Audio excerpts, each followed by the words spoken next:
Assalamualaikum warahmatullahi wabarakatuh. Nama saya Ahmad Fitri bin Amar daripada kelas 3 Delta ingin membentangkan tugasan sejarah saya yang bertajuk Reka Batu Seni Bina Kolosium Zaman Tamadun Rom menjadi asas kepada idea pembinaan stadium pada masa ini. Antara topik pembincangannya ialah yang pertama, Tamadun Rom. Yang kedua, ciri-ciri pembinaan bangunan dalam Tamadun Rom. Yang ketiga, Kolosium di Rom. Yang keempat, Stadium Merdeka di Kuala Lumpur. Yang kelima, Stadium Sultan Muhammad keempat di Kelantan. Dan yang terakhir, langkah-langkah pemeliharaan dan pemuliharaan. Tamadun Rom merupakan kesinambungan daripada tamadun Yunani kerana kedua-dua zaman ini seringkali dirujuk sebagai zaman klasik dalam sejarah Eropah. Beberapa ciri tamadun Yunani seperti kebebasan pemikiran dan sikap ingin tahu menjadi asas yang penting dalam pembinaan tamadun Rom dan tamadun Eropah. Tamadun Rom muncul sebagai sebuah kuasa paling kuat di Mediterranean apabila berjaya mengalahkan pesaing-pesaing yang wujud seperti Etruskan, Makedonia, Seleucid dan Mesir. Keadaan ini menyebabkan Rom berjaya membentuk sebuah empire yang luas berpusat di Rom, Itali. Seterusnya adalah ciri-ciri pembinaan bangunan dalam tamadun Rom. Seni bina Rom merupakan gabungan antara teknik seni bina yang diwarisi zaman Yunani. Orang Rom bukan sahaja membina bangunan besar-besar, malah ia mempunyai nilai estetika dan setiap binaan mempunyai kegunaan yang khusus. Binaan-binaan ini juga mempunyai ketahanan yang tinggi yang masih kekal hingga kini dan menjadi warisan sejarah yang tidak ternilai harganya. Kemajuan seni bina Rom didorong oleh pelbagai faktor seperti kemunculan arkitek Marco Vitruvius yang mengarang buku terkenal tentang seni bina iaitu On Architecture. Pada tahun 46 sebelum Masihi, membolehkan bidang seni bina Rom berkembang lebih pesat. Yang kedua, sistem pendidikan yang praktikal dalam tamadun Rom turut memainkan peranan melahirkan golongan warga negara yang mahir dalam pelbagai bidang termasuklah seni bina. Selain itu, perkembangan pesat seni bina di Rom turut disokong oleh pihak bertadbir seperti Marcus Vipsanius Agrippa. Kerajaan juga memberikan bantuan kewangan agar projek yang dirancang dapat berjalan dengan lancar. Seterusnya, gabungan antara teknologi zaman Yunani dan dengan teknologi Rom seperti penggunaan simen dan penekanan kepada aspek ketahanan dan nilai estetika mempengaruhi bidang seni bina Rom. Akhir sekali, golongan buruh yang sebahagian besarnya terdiri daripada kalangan hamba juga memberikan sumbangan dalam perkembangan bidang seni bina Rom. Kolosium di Rom. Kolosium merupakan binaan yang melambangkan keagungan tamadun Rom yang dijadikan tempat mengadakan persembahan dan pertandingan bersaiz besar seperti acara gladiator. Ini merupakan salah satu pintu masuk ke arena. Struktur binaan Kolosium mempunyai ketinggian mencapai 50 meter panjang, lebar 156 meter dan luas keseluruhan bangunan kira-kira 2.5 hektar yang mampu memuatkan 50,000 orang pada satu-satu masa. Kolosium mempunyai sistem pengurusan penonton yang setanding dengan stadium pada zaman moden. Terdapat 80 pintu masuk serta tempat duduk penonton yang dibina bertingkat-tingkat. Binaan ini dimulakan oleh Raja Vespasian pada tahun 72 Masehi dan diselesaikan oleh anaknya Titus pada tahun 80 Masehi.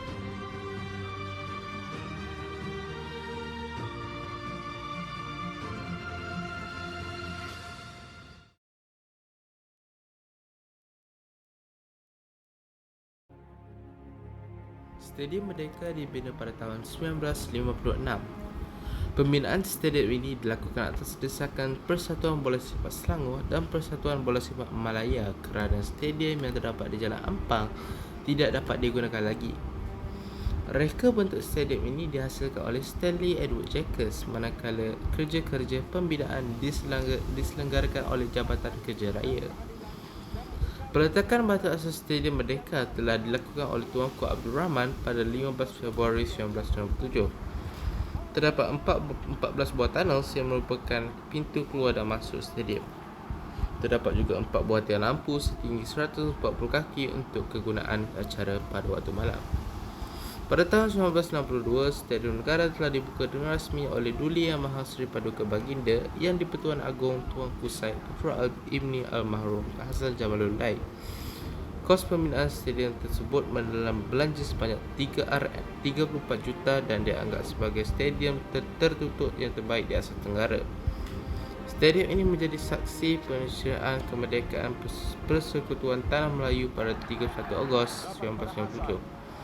Pada tahun 2008, Stadium Merdeka menerima anugerah UNESCO Asia Pasifik untuk kecemerlangan pemeliharaan warisan kerana kepentingan budaya dan peristiwa deklarasi kemerdekaan yang unik.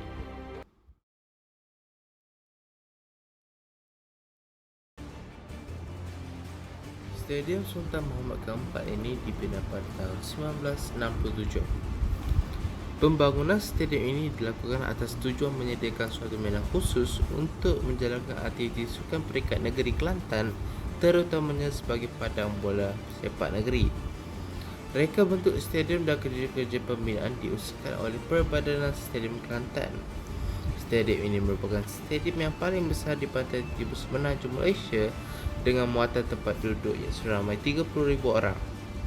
Padang bolanya memenuhi piawaian keluasan padang yang telah ditetapkan oleh Majlis Sukan Negara, iaitu berukuran 119 meter dan panjang dan 100 meter lebar.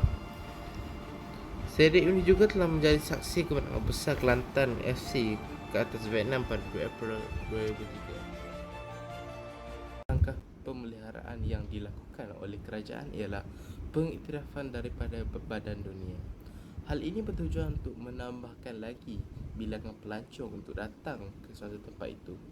Sebagai contoh, Stadium Merdeka meraih anugerah kecemerlangan UNESCO untuk program pemeliharaan warisan kebudayaan Asia Pasifik pada tahun 2008. Di samping itu, kerajaan juga telah memperuntukkan bajet khas untuk memelihara stadium di Malaysia.